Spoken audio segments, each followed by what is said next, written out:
Is yours live too? No, we're just recording it. We'll just upload it. We will upload it later. Yeah, we'll have a little bit more leeway that way. Okay. And then, can you hear me? Yep. Okay, cool. If you could, There's a volume control if you want. Yeah, it's not. Just slide it down.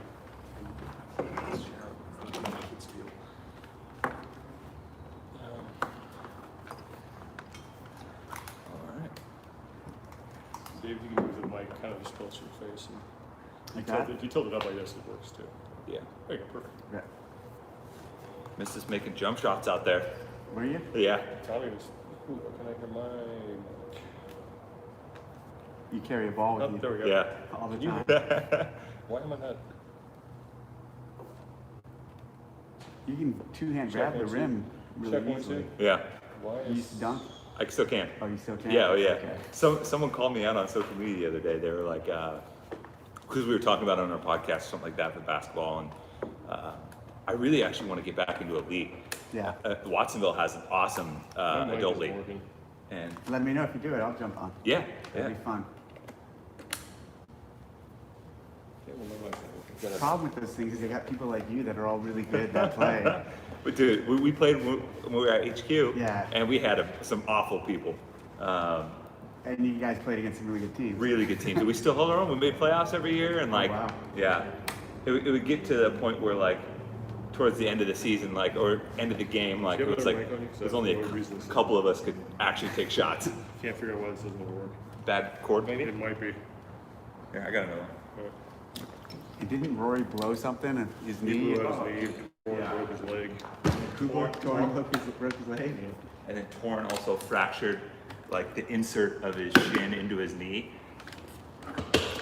We held a league record. We were the only team in history to have someone foul out every game consecutively for 3 seasons.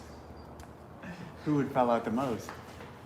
Rory would usually foul out. You're lucky I didn't play because it would have been my Carrie Hare would just fuck people up. Just so aggressive? Dude, Rory set a screen on this kid one time that he started crying. He was The kid a did? college kid. This kid was like gonna try and fight through, and Rory just leaned into him, and like kid's jaw was like right into his shoulder, just flat. And he looked up, he's like, "Really, man?" And like started crying. Yeah, it was good. It's like, dude. Rory's thick, Oh man. and he's big. He's got a lot of weight behind him. They Muscular thick. this kid tried to pick a fight with our team, and he did something, and then Torn grabbed him by the collar, and is like, "Wrong team, buddy." And he's like, "Oh fuck, all right." And Torn's scary. Yeah, he doesn't get. I mean, that Mess before it. college offensive lineman, man, that punch that like here. Oh, was he? I didn't realize Yeah, that. he played lineman. Big tackle. That explains. Yep. He's a big fella. Yeah. All right. Let me just turn this on and then we'll be. What you looking at? You're still technically the CEO, right, Dave? Yeah, transition until it's completely done. Interim CEO. Yeah, so you gotta live up that life for a little longer. Put that in your LinkedIn. Exactly. CEO. I imagine that timeline-wise, there's not much you can talk about in terms of like when will the transition be done, stuff like that. Yeah. Okay. Yep, correct. Record there. Just booty something up. I'll hit record here. From a business perspective, I was doing a bunch of research on like all of his businesses and stuff that he sits on the board of. Yeah. There's some good outreach stuff that he's involved in. Some like there's a school in Nashville that he's a part of that was like a public charter school for like Okay. inner city kids, and there was another one where it's a teacher training oriented company that he invested in and then is on the board, where basically they train teachers like in like Africa and like inner city Detroit and stuff like that, and they teach them how to use tablets and like be able to train remotely so that they that's can rad. go and work with kids. Yeah, there's some cool stuff, non-profit sector type Yeah. stuff, but I'm recording. I think Cool. I'm recording here. Is Thanks, that the Russ. switchboard? This is my little DJ station over here. It's technical. All right, you all set? cool. Okay, here we go. 3, 2, 1, Hi, everybody. Welcome to another edition of Fitness with Friends. We are joined by Dave Castro. Dave, thanks for being here. You're our first two-time guest, so we're nice. going to get you a punch card. And I think after the third Yeah. appearance, you get a free sandwich or something. We'll try to Awesome. work that out. But how are you doing right now with everything going on? Good. It's been a wild last few weeks, and happy to move forward. Excited about the changes. Regardless of which direction everything goes, I'm in this for the long haul. I'm in this with CrossFit. If I stayed as CEO and was in that route, I was gonna run with it and make the best of it. But now that it's going through this sale and we have a new CEO and owner, I'm gonna run with that and make the best of it. Very optimistic. I'd be optimistic either direction, right? Yeah. So I'm excited. It's been a wild few weeks, though. I mean, ups and downs, and just like it's been a journey. That's for sure. And kind of reflecting, because I mean, it's been a tough few months for the CrossFit community at large. Mm-hmm. I mean, obviously the pandemic hitting, businesses being kind of put under stress, and then have everything in the last 3 weeks. Is there anything in particular that like really stands out that either kind of makes you feel confident going forward when you look back on everything that's happened and where we're standing right now? Regardless, I think what people forget is how big the movement is, how big the name is, how big CrossFit is, how big the community is, how many affiliates we still have, how much, with all the vocal noise. And I saw this, really when I was put in the CEO position, I was flooded with emails of support. Mm-hmm. And like there is so many affiliates and so many people in the community who are still have our back, still on board with CrossFit, and still ready to take it to the next chapter. And I think that's kind of lost on a lot of people because the social media sentiment necessarily isn't we're still in, even though a lot of people did, there was a little we are in campaign thing going on. But it was kind of drowned out by mostly the negativity and the we are out and all that stuff, especially as people with bigger audiences were really vocal on that front. So it was interesting to see with all the negativity going on, there was still a lot of support from the community. And I knew when I saw that, like, this is too powerful. And I knew that even pre that. I mean, it's just such a powerful movement and such a big thing. It's not just gonna go away. Yeah. And so it was refreshing to see that and interesting to know. But on the same hand, like the social media noise is powerful, and it's easy to just hear that, just see that, just feel that.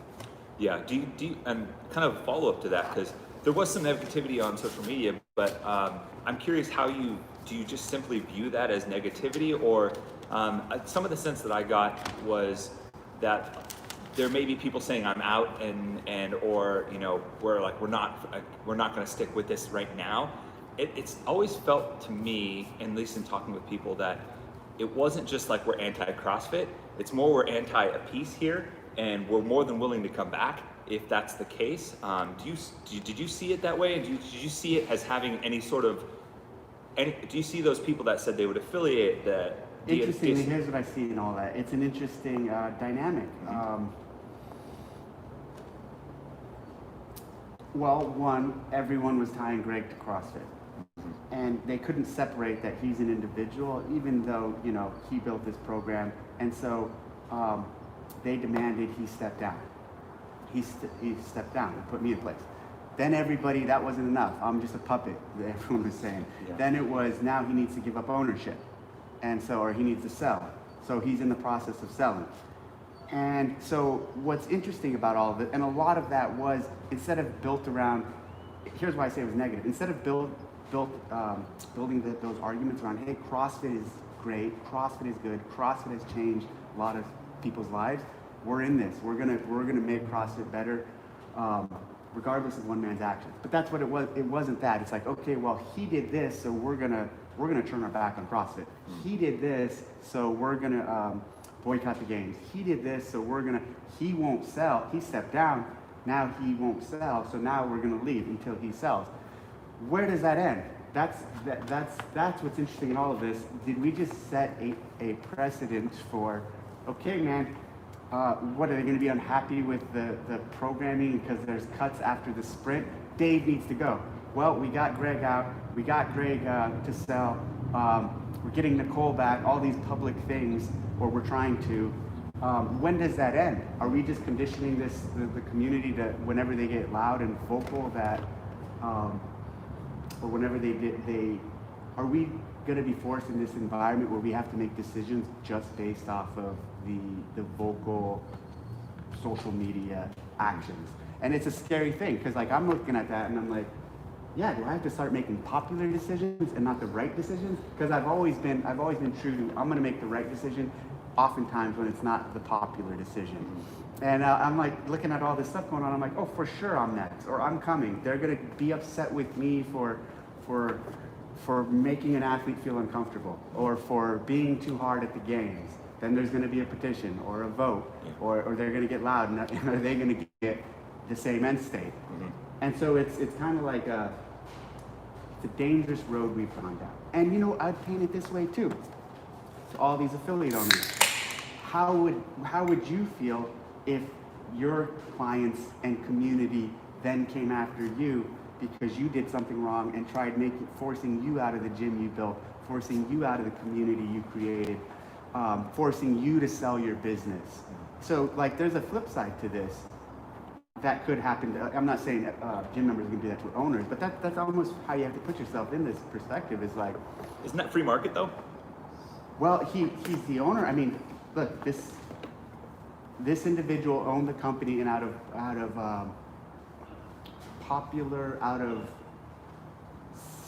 common sentiment was kind of forced to sell it. I don't know if that is. Wouldn't call that free market. I'd say that was a very disgruntled marketplace, but I think he was forced into decisions that he should have came to on his own whenever he was ready. And in this one, he did get to a point where he was ready to do it. Yeah. But it's just sad to see it go down like this, because what I think is sad is like, what about all the, look what he's built, look what he's done.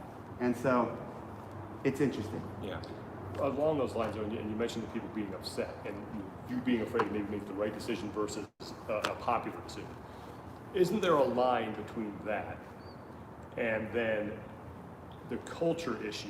And that was the stuff that was brought up. And well, I'm not maybe even talking in objected to terms that. of Greg. I'm not even talking in terms of Greg. I'm just talking like looking forward, like, okay, not looking back, but looking forward, like, all right, let's see where this goes. Let's see what the next step is. Let's see how people react in the future, how they're conditioned or trained to use their audience essentially to rally people. That's what I mean. I'm not like, I get it. You know, I get the frustration and being upset, and I get vocalizing it, but then taking it to this place of yeah, it's tough to watch. It was tough to see. It was tough to watch happen. It's an interesting world, interesting dynamic that it's an eye opener. Yeah. You know, it definitely is an eye opener. So what do you think then about the people who, it seems like their biggest problems were, and this is after the New York Times article came out, even before that, when some of the other allegations were made, that there was a culture issue that with the company that started at the top that needed to change, and that was kind of where they drew the line. Yep. So what was your reaction to that? Interestingly, some of the most vocal people in all of that, we have traditionally, and you guys know this because you've traveled with us, treated really fairly and well. And a lot of the culture issue wasn't people, I believe, especially a lot of people who were vocal, I don't want to say were shielded from it, but weren't even exposed to some of that. And you know, like here's the other thing that's missed in all of this. We're a virtual company, and we have been for a long time. And the culture in the office that was created, that's on you guys. And what I mean by that is like, Greg, you guys know this, Greg never went into the fucking office. Yes. Yeah. And so any of this culture that they're talking about on the office, that's your fault, that's the rest of the people in there. And we let you guys, and I don't mean that as like, you guys directed the culture of that office. I never went in the office because I didn't live there. So I didn't live in the office. Greg never went in the office because he hardly ever lived there. So it's this really interesting, like, there's a lot more layers than was just painted by that article. Yeah. And it was very vague, or by that article or any other thing. A lot of other things people don't realize about us is, for the most part, yeah, we're virtual, and Greg doesn't, like, he's not in the office every day. He's not working with the team every day. We're not this company that rallies and meets up as much as, and I think that's wrong. I think we should have. I think we should have been closer. I think we should have work more together. Were we perfect? No. But I felt like people just took the worst of it, or took the worst of the opportunity and forgot about all the good we did. Think about it's hard to talk about the good. Nobody wants to hear about the good. Everybody just wants to talk about the negative. Everybody just wants to focus on the bad. But think of, we talked about some of the good stuff. Like that was kind of one of the delineations that we tried to make, is that there was a clear line in terms of, like, if you walked into the office, like, the office culture was pretty awesome. Like, Yeah. it was pretty fantastic. But there were some pockets there, and that those pockets had some issues, and the pockets would bleed out occasionally. And I think that was a little bit what was missed in the mainstream media of it, versus, being able to delineate where those silos existed. Yeah. And I will say that's something that we've tried to talk about a little bit, but not to say that we are perfect at the office, because obviously we had some things that we could have improved on too. But well, not to say any office is perfect, not to say any cohort of people is perfect, not to say any individual is perfect. And that's the hard thing in all of this too, is like, people are acting, even people attacking are acting like they're perfect, or putting out an image as if like everyone's made mistakes. I've made mistakes. Everybody's done something wrong, and it's like, that's human nature. And I'm not trying to justify anything here either. Yeah. I'm just saying, there's more to it than was said or stated. So it's been interesting watching it all, and the social media stuff. I try not to look at, but you see, it comes your way, and It's the hard to article, ignore. it's hard to ignore. The articles, same thing. I try not to look at, but they're there. They're behind the scenes or in your face. Someone's forwarding it to you. But did you feel like there was, given everything that's came out, that change was necessary in order for the company to be able to get to the place that they are now, and to be able to move forward at least into a new era where maybe that almost evolved, maybe, I guess, is the best way I can think of it? I think this could have worked if, I think the first step of change was, here's the thing. I think the first step of change being him putting me in as CEO was, I believe, enough. In my eyes, I think I would have made, and I was making big change, and it could have continued. But then the narrative quickly changed to, well, he still owns it, and then they demand. And I thought at that point, it's just like, all right, now people are just really like starting to thump and pile on. And the thing with me being in there, all the things I did in the first week are things he would have never done or allowed to have happened the first couple weeks. And it was just kind of, I was telling people that I talked to, especially affiliate owners, just wait and see the changes and see that it's different. And again, on that note, even in all of that, we still had, even with that stage of change, we still had a lot of support. And we still had, there were a lot of people that were not just, it was interesting, I talked to one of these agents, and he was telling me how every affiliate this, all the athletes this, every community member this, and I actually told him, I said, you need to stop talking like that, because it's not them in totality. You can say many, you can say a lot of them, you can say most, but don't talk to me in absolutes, because you're misrepresenting the truth. And that's what's happened. A lot of people talk and form their opinions as absolutes. Like, this is the feeling of the entire community. And frankly, that was just wrong. And I'm not going to quantify it because I don't know the exact number, but it could have been the feeling of a lot, could have been the feeling of most, could have been the feeling of many, but it wasn't the feeling of everyone. There's still people, and again, I'm not trying to justify anything. All I'm doing is trying to paint the reality of the picture. Yeah.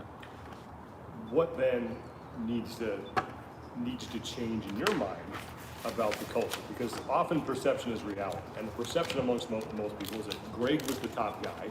Greg said some things that I don't think anybody would defend that got out, that I think rightfully pissed a lot of people off.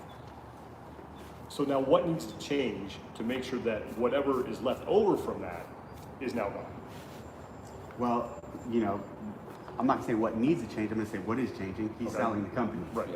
So that's the first step. And this Eric, he's going to have his own visions and his own way. He's run a lot of successful companies, and he's going to bring his own stamp on it. And so like I don't even want to say what should change or what can change because Eric's a strong individual and he's going to do what he wants and we talk offline and we not offline but we talk a lot offline and we talk about some of these things, but I see he's gonna have his own stamp and that's fine and that's what should happen. You mentioned too about culture, and Tommy and I have talked a lot about this at the office, and we got contacted by a former female employee who said she was uncomfortable at times, because she saw some behavior she didn't like, and that got us thinking, like, how many times did we turn a blind eye to something that maybe was inappropriate? And I've been racking my brain constantly about that and trying to think if there were situations like that I could have done more. When you look back, do you ever think, yeah, maybe I should have said something there, or maybe I should have called that out, or maybe I could have changed the way I did that? Not necessarily you were acting in a way that was malicious, but you just overlooked something. I could probably think of some examples, but I'm not like right off the top of my head. Okay. Interestingly, talking about culture and talking about the teams, like our training team, and I'm biased because I ran it with Nicole Carroll. We ran a really tight ship, and people respected each other, and like there was a lot of respect and so why I bring up the training team is you had the office culture. Yeah. And you had some department and some group of people like the training team. And even in those two, they both are under CrossFit. They're both entirely different aspects of the company. Then even our games team, a lot of them, not all of them, a lot of them fell underneath the office. But then when we were doing our events and stuff, and even there, on the road or at the games, the way we handled ourselves was very, I think, professional. And obviously, I'm saying this from a position of authority and as the leader of that group. So I'm kind of biased in that opinion, but I believe it to be true. Like I believe we're fair with people and conducted ourselves in a professional manner. And that's the thing about HQ too, to go back to that. There was just a lot of little different groups, especially because we are so virtual. There's pockets of culture. Even within the office, the IT team is very different than you guys. Yeah, they had their little room in the back, and so within the office, there were people who acted entirely different, had different culture and community.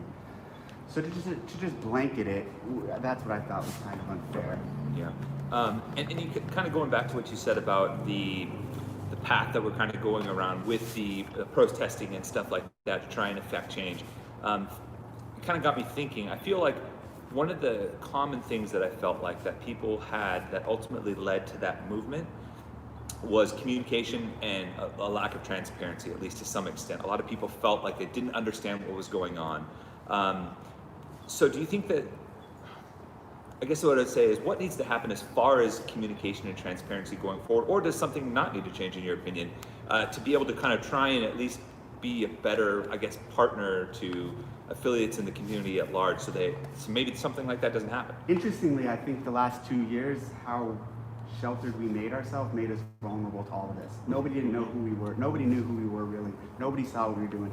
Back in the day, we weren't afraid to show what's happening in the office, showing videos of who we are. We were more vulnerable. We were more exposed. So I think showing who we are and putting ourselves out to the world, I don't mean me, I mean like the whole office. Like I mean just the culture, humanizing us essentially.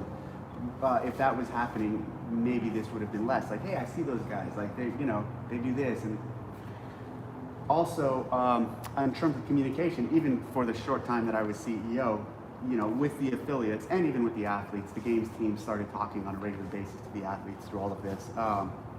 We've started communicating way more than we ever have with the affiliates. So communication is going to be critical going forward, regardless of what Eric wants to do or not. And I think he understands that and he realizes that. Yeah. Communication and showing who we are. Yeah. Let's talk about Eric for a second. You've had probably more chances than anybody to speak with him and get to know him a little bit. Why do you think he's the right guy for the job right now? Well, the big thing is I know some of the other players who are trying to get this also positioning to buy, and we're talking not CrossFitters. Right. And that would have been very different. Yes. So Eric is a CrossFitter. He's done the Open. He's been doing CrossFit for 10 years. He is pretty damn fit. pretty damn fit. He has a 240 Fran. He co-owns a CrossFit gym with his wife that his wife runs. He's immersed in the community. What more can you ask for? I mean, it's pretty ideal. And through the conversations I've had with him, I feel like he's genuine, and I respect him, and I'm excited to go forward and see what happens. And so your tenure as CEO is going to be short. Is going to be short. But you mentioned that there were some things you were already trying to put into place and putting into place during your time. Is there anything else that you were maybe kind of had in the pipeline that it could still very well happen, but things that you were maybe excited about or looking at implementing? The big thing would be, there's one more thing happening. We're going to launch it. It's a community program where we're going into some communities where youth and young adults otherwise wouldn't have opportunity to be exposed to something like level 1. And we're basically going to conduct free level 1s in areas to give youth and young adults a chance to give them a trade and give them a profession to go on in life. The first one we're going to do is in Atlanta in July 11th and 12th. And I talked to Eric about it, and I was like, hey, this is something we stood up, still like to launch it, and he was good with it. So Monday or Tuesday, we'll be announcing this and launching the program. And our team, a lot of people behind the scenes, put a lot of work into it to put it into place. And I'm a big fan of, like, let's not talk, let's do. And like that's what we're doing. Like, we don't have to talk about, we're gonna start changing, and we're gonna start doing things, and we're gonna start making positive change, and that's what this is about. Yeah. What is your role now with the company, or what will your role be once Well, the in this CEO transitional moniker is off? position, I guess I'm still the temporary CEO. Yeah. Games, yeah. So it's looking like, and I'm gonna anoint myself this, but it might not be true. But also, I'm gonna help Eric and advise him. And like I told him in one of our first conversations, like, hey, I'm not gonna be pigeonholed just into the games, because I have a lot of good experience and insight with the whole community, and I have a lot of good ideas. So I think he understands that and respects that too. Mm-hmm. What about Nicole Carroll? There's been petitions for her to come back. I would say from a personal perception, when she left, it felt like, okay, she's taking a stand here, obviously, but it would be hard for me to ever see her not coming back if proper change was made. Yeah. Is that something that's potentially in the works? You kind of touched on it earlier. Yeah. I think I don't want to talk too much about it. Yeah, for sure. Okay, cool. Let's something to be optimistic about. Yeah. Let's talk about the games this year. Yep. They continue to get pushed back. We're now in September. Why not just cancel and then focus on 2021? I feel like canceling would be giving up. Mm-hmm. I feel like canceling would be quitting, and I don't like to quit, and I don't like to give up. And I think we'll try and fight and try to make this happen for all the athletes, and try to conduct this year. I don't want to let it slip. I don't want to let what's happened in our nation, in our world, in our society, even with COVID. I'm talking COVID specifically, dictate that we can't do it. And so we're going to keep pushing and fighting and try to pull this off. And it might not happen, but we're going to try really hard. Well, let's assume it does. How then do you make sure that everyone is as safe as they possibly can be? And I get the events are a whole separate thing, but when it comes to so our medical team and Justin and all those guys, they're talking about plans, and they have a complete comprehensive COVID plan to deal with all of those things, to include, like, basically when they get to the hotel, that's going to be like the clean area, and we're going to transport them from here to there. Everyone will get tested everyone will get tested before they're exposed to everyone else, and then we'll have social distancing guidelines and things in place here. And I think there's actually multiple tests being planned, but it's not being ignored. Like, it's being thought of very by some really smart people, and it's being addressed. It's not going to be something that's overlooked. Yeah. And so the recent news came out that September is now do you feel like, why did you feel like early on that it seemed like it was paramount to happen in August, when I think we kind of talked about it. It felt like maybe we should have just delayed to September right off the get-go to give more time, or well, was you it? Look back even at that time, and it looked like everything was starting to open up. Yeah. And even Gavin Newsom said, hey, I think we could have sport. I think he said we could have sports by August or end of July. Yeah, at end of that July. time. Yeah. So like all indications were like, hey, society's reopening. Mm-hmm. And so it felt safe to do. Okay. Obviously, that's not the case 5, 6 weeks later. Exactly. Yeah, you know? especially for international athletes that Well, can't and travel. that's one of the big reasons because the international athletes can't travel. And what about the boycott athletes? Is the option for them to come back still Yeah, open? they can come back, but they're going to have there's going to be a point where they have to say they're completely out, because the next people in line need to have time. They need to respect the next athlete in line. Yeah. And they need to be able to have the opportunity to start focusing on and training for the games. So if Matt Frazier, let's say he wants to boycott the games. Well, like in the next few days or week, he has to let us know, and it has to be official, so we can let someone else take his spot and start training and start prepping for the games. Yeah. It's only fair to the athletes in line. And if all 30 on each side, and that's not going to happen, were to boycott, well, we just slide down. 30 more from down the list. And you know what? They're all really fit, and they're all really tough competitors, and they're all deserving of the opportunity if they chose to go. Are you gonna have cuts this year? So on a call with the athletes, I told them there's going to be no cuts because I really want them to feel the entirety of the weekend of the pain. So it's more for your enjoyment rather than theirs, right? So I don't want them to miss out on anything. Yeah. I'm leaning towards no, but I'm still not done programming. I'm still tweaking things, so we'll see where it shakes out. How much of these games is going to be and sort of an homage to what's gone on here in the past? Because there's so many good events that you could bring back, do again, adjust for the take into account the capabilities of today's athletes. I mean, the hopper's 10 feet Right, away, exactly. you know? While I'm talking to you guys and I'm looking up there, I'm thinking about like some of the things, and I'm thinking about what's going to happen, and I'm looking, and I'm like, this is like, I'm inspired. Even talking to you guys, I'm inspired. Talking about this, I'm inspired. Looking at the hill, I'm inspired. I can't answer that question. Yeah, I figured you would. I was just thought it might get a little nugget, but yeah. You have been reluctant to criticize or voice your opinion about the current season in its current state, its format that we have now. First, has that changed? And if it has, how would you like to see things change to where they were more acceptable to you? I'm not a fan of the current. Mm-hmm. And going forward, I think we can clean it up and make it more relatable, understandable, clean for fans, clean for athletes. I mean, how many different ways, not to this event, but to the Madison Games of last year, and that would have been this year, how many different ways could an athlete get to the games? Yeah. Too many. Like, yeah, it's too many.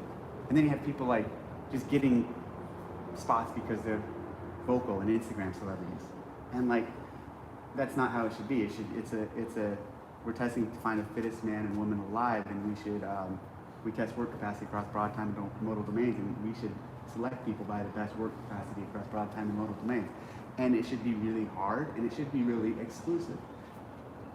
And you gotta understand my background and my nature to know why I would go there. I mean, I, out of high school, went into a community and a program that was really hard, and only the best in the world were allowed to make it through.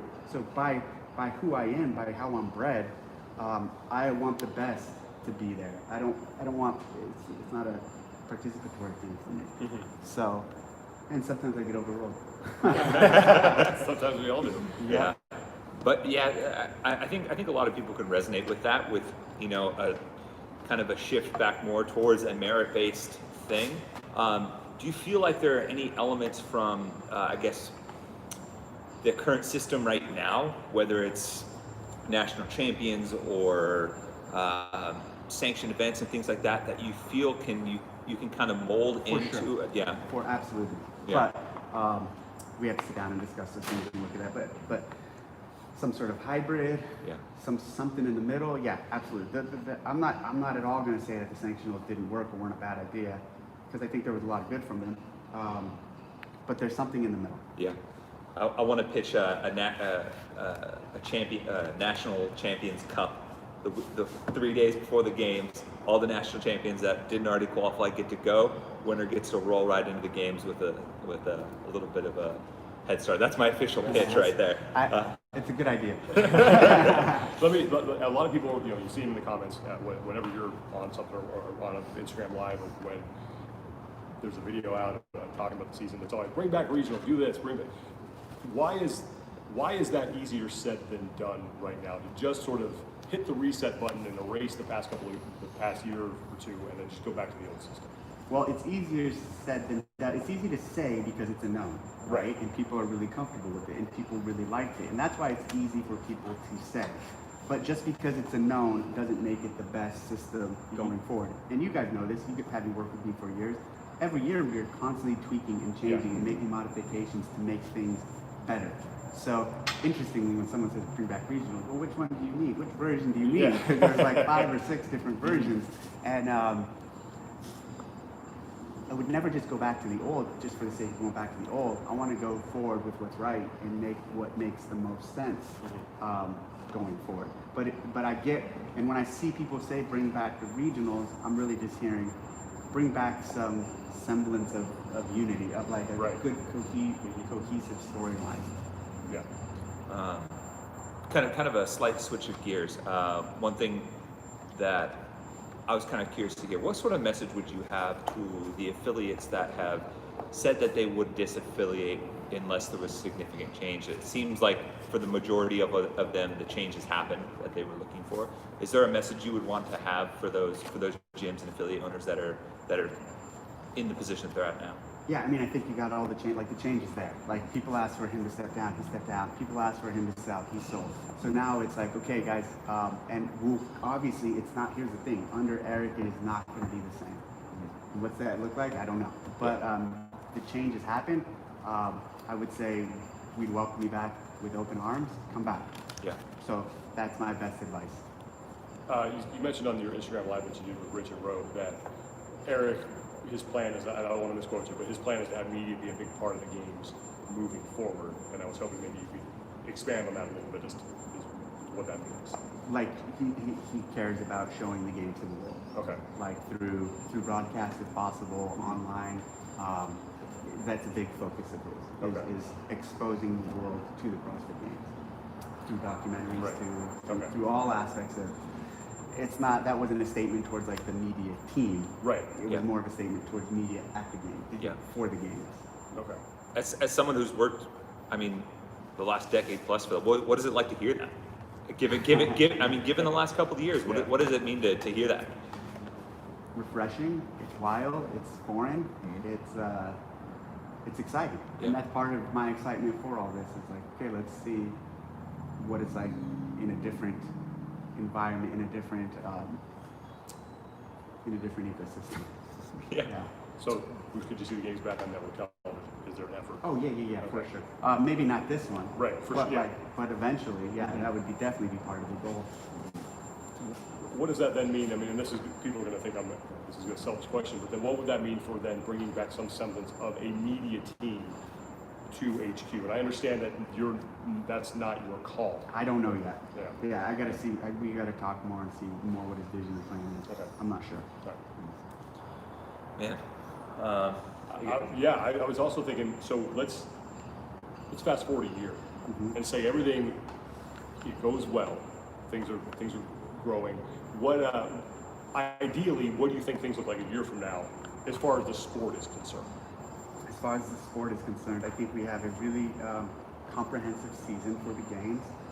I think the games end, and there's also tournament or other multiple events that athletes, if they so choose or want in the off season, can also participate in. I also think there's multiple other events for different divisions, different age groups, different categories, different levels of ability.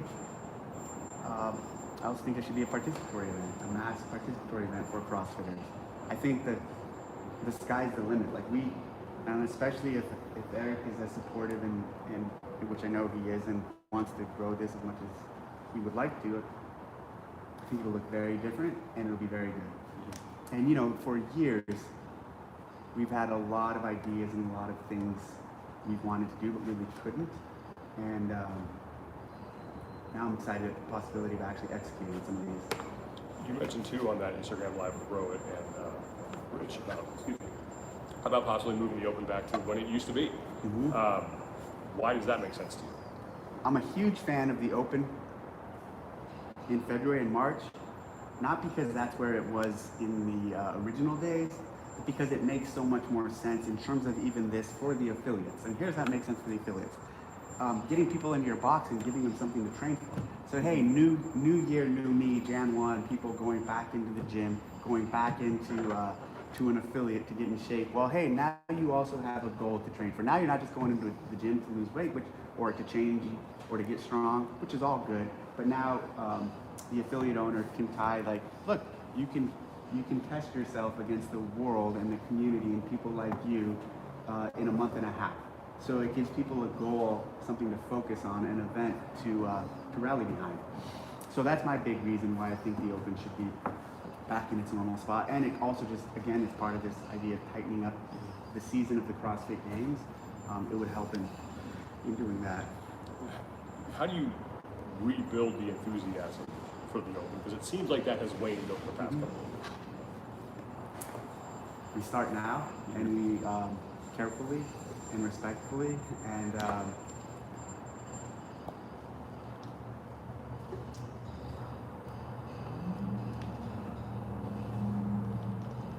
with the right tone, and Okay. with the right, we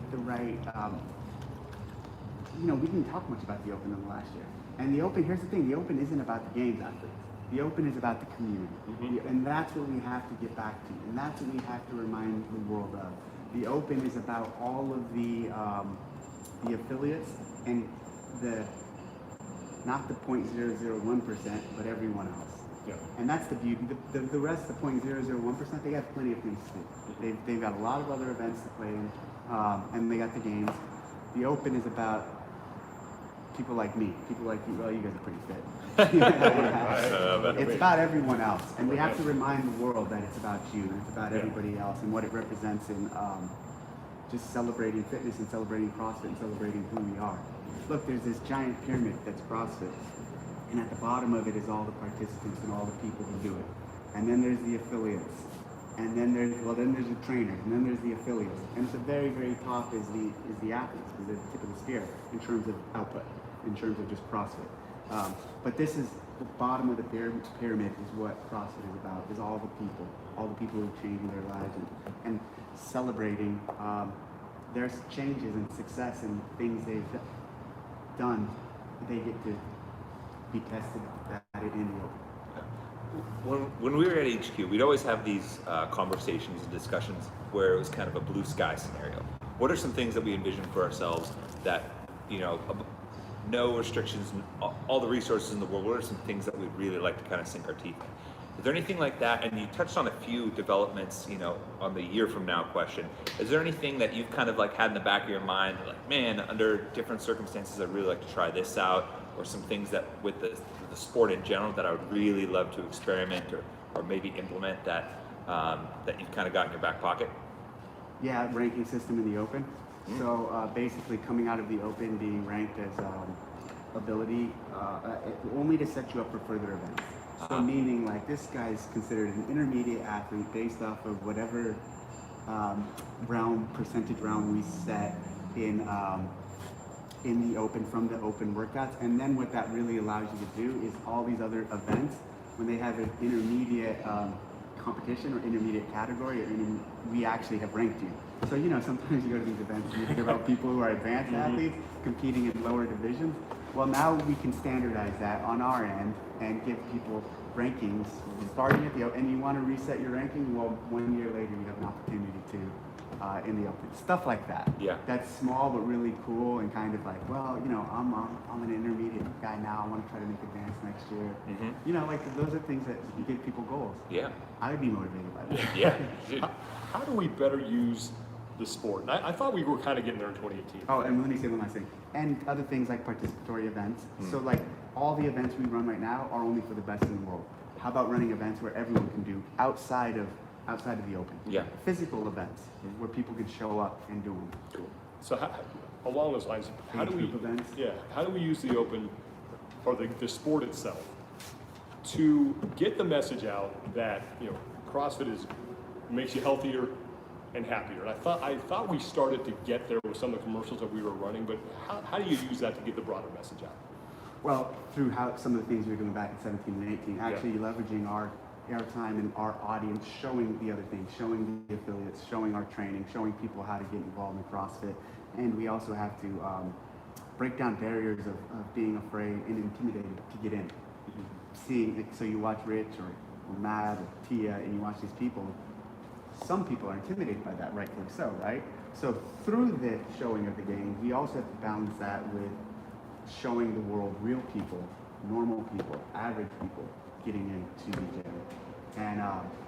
And you're right, we were doing that at the point.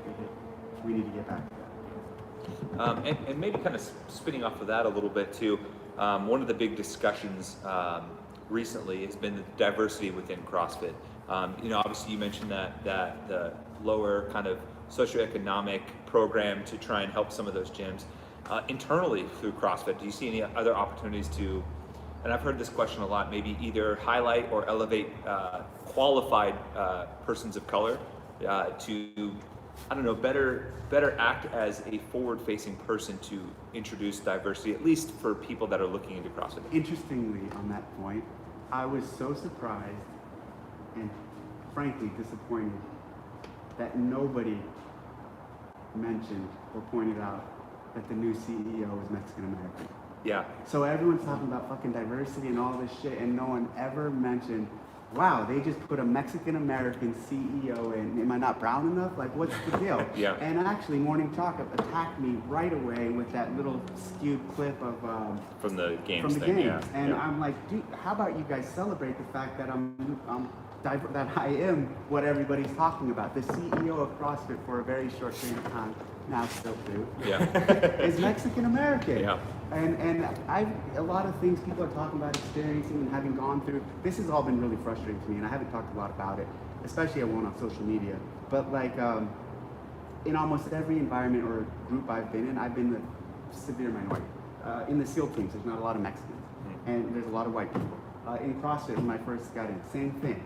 And you know what? I haven't let that hold me back, and it hasn't held me back. And for no one to ever acknowledge it when I was in that position, I mean, I was on some calls with some affiliates and they're talking about there needs to be more diversity, and they even say, someone said in their presentation, to include black, brown, and I'm like, and in all of this, amongst the leadership of CrossFit, you're not acknowledging, well, hey, look, this is a great first step. There's a brown individual who has this position. Yeah. I was really hurt by the community on that, and I'll be honest, like I was really surprised that no one was essentially celebrating that. Yeah. Because I think it is a point of like, look, they're talking about diversity and inclusion, and but I guess I'm not brown enough, or I don't know what it was, or I'm too like much of a fig, like I don't count, and all of that to me is I can't reconcile. Like, why don't I count? Why am I not? I've experienced racism growing up, and I've experienced a lot of the challenges people have, and it's impossible to not, especially in California, like in And so I was disappointed by that. I was really hurt, and I believe we're one of the most inclusive communities, and we always have been in the world. We have gyms all across the world, and we have gyms of people of every color, people of every religious preference, people of every sexual orientation, and we don't judge people by that stuff. We don't judge people by the color of their skin or by how they think. We let everyone in, and so for all this argument to happen for me was like, well, it's not an accurate representation of who CrossFit is. And CrossFit again isn't one person. CrossFit's 15,000 different gyms, and every one of them looks different. Yeah. And that's a beautiful thing. And there's millions of people doing it, and every one of them looks and acts different, and they don't, and none of them fall into a mold. Now, is there a lot more people that look like Sean that do it than people that look like you or I? Probably, but that's just how it's played out. It's not by design, or it's not by anything we've done to force it into that mold. But there's plenty of people, and another thing that frustrated me when we posted that picture of the event here, and people were like, "Oh, look at all those white people." It was like an 80%, 80% Mexican group. Yeah. And it was from Salinas, hyperactive, exactly. And he's a Mexican American affiliate owner, and so I've kind of been like Yeah. I've been doing a lot of thought, and you know, on my Instagram, I had people attacking me, saying I was racist for not saying anything, and I look at the accounts of these people, and I'm like, I wanted to respond to so many people, especially some of the, well, I don't want to say it, but like, have you looked at the color of my skin? Do you know who I am? Do you know what I represent?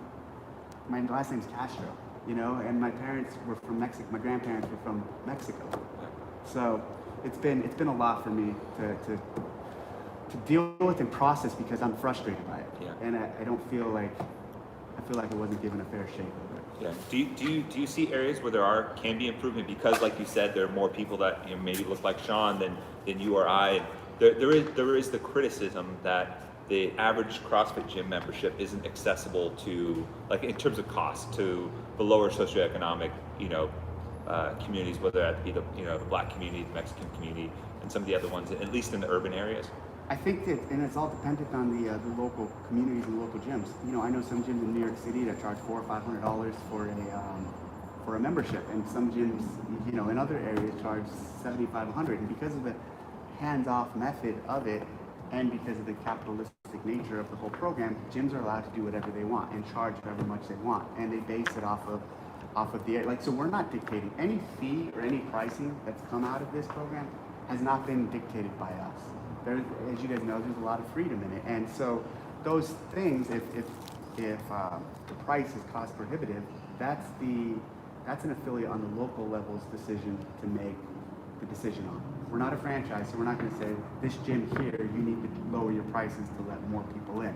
That's something an affiliate owner, and their local community has to decide on and make the choice to do. Do you see CrossFit in the future maybe? And I think that Eric mentioned this, like in the communication with affiliates, providing maybe some resources in the form of education in terms of how to do that. Because I know. Yeah, I imagine, yes. Yeah, because I know you, and I know obviously from growing up in this area personally, I know Jesse's done some work and you've done some work with Rancho Cielo, Yep. And some of those, like those, you would consider underserved and kind of tough, I guess.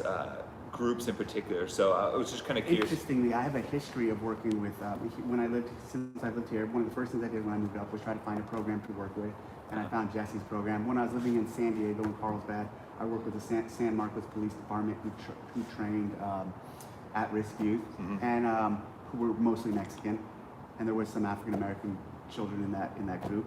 And like none of that was highlighted by people, by some of like Morning Chalk Up or by the new, by any of these articles, you know. So, it's hard to find. Yeah, I mean it's hard to find, but I bet you it's easier to find than that video that they pulled out at the games. Yeah. Let me talk to that video for 1 second. That was not the forum to have that discussion. So those discussions they weren't about the games, they weren't about the community, they were about a single day at the games.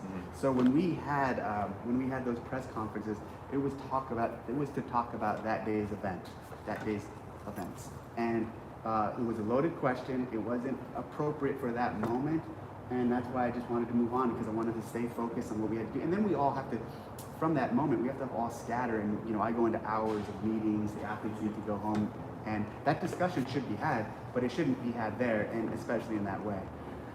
Do you wish you answered better? No, yeah. I think my answer was fine. It wasn't like, because then all of a sudden we then start opening up. Well, people are going to ask random other questions, and again, that wasn't the forum. I don't regret my answer to that, and you know, I think it was. Again, so this is one of those things. It's like it was the right decision, but not necessarily the popular decision. And, okay. And I stick with, it was the right decision because I go into those, and we'll make it clearer next time. I don't think we're going to do that same format here, obviously. But the point of those press conferences is to talk about the day's events. Yeah. I was standing. I don't even know who asked it. Yeah, I don't remember either, but I remember being at that press conference and hearing it, and I'll back you in this, kind of turning and being like, really, this is like really kind of out of left field, and I think you could hear someone in the crowd go next, just because it felt out of place, and it was bait. It was to try to capture me to say something, and I didn't say anything about it, and it still got used against me. Yeah. So let me ask you about the perception, because I think people, they look at the games, which is the most forward-facing thing that CrossFit has, so it gets the most exposure, and they don't see a ton of diversity there. So how does that, like, what do you have to do to change that? And does that start with just getting a more diverse group into more affiliates? Is that the simple solution? I don't think there's a simple answer to that or a simple solution. You know, again, we're testing get into the open. It's $20, and you have to have access to some equipment, obviously, but it's very open to the world. The people who have thrived and succeeded, it's not like we steered it in a certain direction or targeted any individual group. It's just how it's panned out. It's very egalitarian. Yeah, and so it's I don't have the short answer for that, and I don't want to like, to be honest, I don't want to fake anything either. I don't want to create something to compromise what the test is and how beautiful and inclusive and true the test is.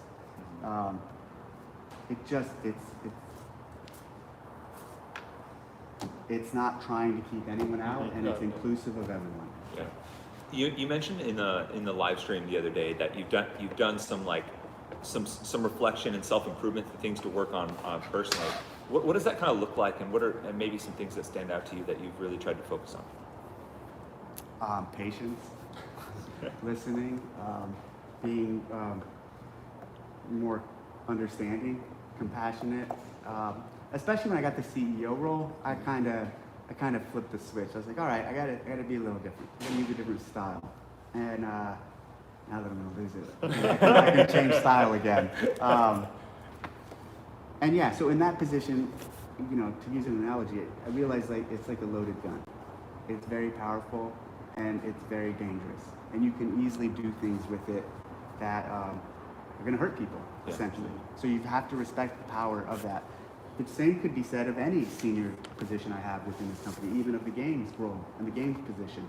So I have to understand that and acknowledge that. And that's where a lot, and for me personally too, is just staying out of a lot of the social media stuff. I don't feel that the platform I need to engage people on. And even though it's like you're getting so much pressure and you need to post this, you need to say this, and I don't need to do anything. You know what I mean? Like, I don't need to do anything you're telling me to do. And I feel strongly about that I'm gonna do what I believe in, and it doesn't, if I'm not saying anything, silence is not complicity in some of this stuff. If I'm not saying anything, it doesn't make me a racist, you know? Did you want to say something? Only to the people who are calling me a racist. To be frank, only to the majority of the people calling me racist were white, blonde women. Only to them. Yeah. And I'm like, what are you, like, look who you're talking. I wanted to respond to some of them, and like, I'm like, it's not even like that. Yeah, I admire your restraint. Yeah. I don't know how you did that, but how do you envision HQ looking now as far as an organization goes? Because as you mentioned, it was a virtual company. There was really no organizational chart. There was, the departments operated in their own little silos. How does that now change moving forward? I don't know, to be honest with you, and that's the best answer I can give you. Yeah. I don't know what plans. Eric's a mover and shaker. He's got a lot of ideas, so I don't know what it looks like at this point. Do you think it needs to change? Yeah, things need to change. I think he'll change. I think things are going to change. They have to. I mean, new owner, new beliefs, new way of doing things. Change is good. Change is always good. There's never a reason not to. There's never usually not a good reason to change. And there's bad change and there's good change. This has the potential to be really good change. Yeah. I think I'm sure I'll have like 10, 15 more questions when I'm driving home. But yeah, I don't know. I guess kind of opening up the platform. Is there anything, like you mentioned, there are times where you wanted to respond to people or anything like that. Is there anything else that you want to get out there to the community and say to people, or things that have stood out to you? Yeah, I don't know. I will say it stood out to me in the live thing when you mentioned the whole concept of like turning their back, community training. And I'll say, that's kind of taken out of context. I don't mean the entire community. Yeah. And that's what I wanted. After I saw that in print, especially in the morning chalk up, I'm like, it's not really what I meant. The community as a whole didn't, but certain people did. I just feel like they didn't. And that's kind of more. I feel like maybe the percentage is more typical with human nature in general, I guess. Like in any situation, there's going to be a percentage that Yeah. are just going to like cut and run, or but And it's okay to feel hurt, and it's okay to feel that way. That like, man, you know, I'm by nature. Here's what's helped me through all of this. To be honest, by nature, I don't let people in that much, or ever, or at all. I'm very like, I have a shield, and I don't trust people right away. It takes time for me to trust someone. It takes time for someone to earn my trust. And I think through all of this, that's helped, because when I have seen things that I'm like, well, that's kind of fucked up. I'm like, well, that's what I expected. You know what I mean? Like that's like I am very sometimes pessimistic in people, and you know, it's true. And you kind of you have to be. And look at again, like I don't tell people this, but people should think this. Look where he came from. Look who he was. And it's something I don't talk about, and it's by design, because I respect what I did, and I respect the community so much that I was in for 12 years. We were the warrior class, and frankly, I come from that warrior class, and it's I come from a different. I have a lot of thoughts on things, and so I have shields up, and I have, you know, you have to earn my respect. And I think that helped me through all of this, because when I did see people who I thought were close or had my back say things or do things towards us, it's just like, all right, human nature. Yeah. And human nature always isn't necessarily pretty. yeah. Because I was going to say, do you feel like that was kind of my follow-up, was do you feel like your time in the military, particularly with your role and the things that you've been exposed to that many other people, even in the military, probably wouldn't be exposed to, paints you in a direction that maybe sometimes is a little bit too far on one side? Probably. Yeah. Yeah, I mean, I'm pretty tough on people. Tough in terms of demanding excellence and a higher level, demanding a lot out of people. And for sure, but it's also fair and okay. And it's also okay to push people. Like I don't like this notion of just cruising through life. I want to be challenged. People challenge me. I'm going to challenge people. And I want that out of Eric. Eric's going to do that too. I hope he's going to challenge me and press me. And people should be challenged and pressed. And I only do it to bring out the best in teams and people. We'll wrap it up here, and I always like that on a positive. What are you the most excited about now, moving forward in the remaining days that you have as the interim CEO, and then moving forward as you get back to your director of the CrossFit Games? I'm excited about the opportunity to see things, to do this with a new opportunity. I'm excited about doing it differently, and it's going to be challenging. It's going to be hard. It's going to be different, but that's all okay. Change is good, and maybe it doesn't work out in the long run for me personally. I don't think that to be the case. I think it will, but who knows, right? But I'm excited about just going forward with a new chapter, a new way. All right. Well, listen, Dave, we always appreciate you taking the time to do this. I know it takes a big chunk out of your day, but thanks so much. Yep. And, Thank you, guys. We are. I know I speak for Tommy. We're super excited about what the future holds. Yeah. I think it's gonna be a lot of good stuff. Very cool. Thank you, guys. We got to introduce him as recurring guest now, because he's the first two times.